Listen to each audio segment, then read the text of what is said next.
अस्सलामु अलैकुम वरहमतुल्लाहि वबरकातुहू। आप देख रहे हो हमारा यूट्यूब चैनल मोहम्मद जाफ़र।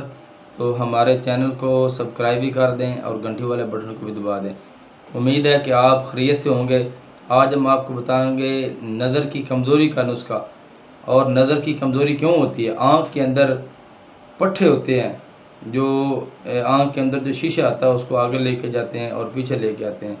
और अज़ीज़ा ने गिरामी कदर, और जब ये पट्टे कमज़ोर हो जाते हैं ना तो फिर नज़र की कमज़ोरी हो जाती है। उसके लिए आज हम बहुत ही कीमती नुस्खा लेके आए हैं, आप नोट फरमा लें।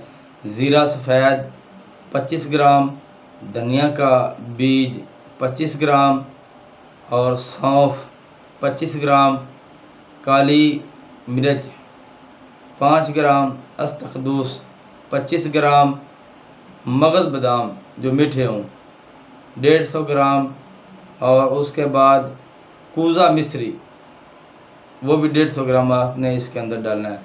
जब ये सामान इकट्ठा हो जाए तो इसको आप सफ़ूफ तैयार कर लें। जब ये सफ़ूफ तैयार हो जाए तो आपने 1 चम्मच सुबह खाने के बाद नीम गर्म दूध के साथ और 1 चम्मच रात को खाने के बाद नीम गर्म दूध के साथ, तो अल्लाह ताला के फजल करम से अल्लाह ताला आपको सदक़े बीब से शिफाए कामिला अता फरमाए और नमाज की पाबंदी करें। अल्लाह हाफिज़।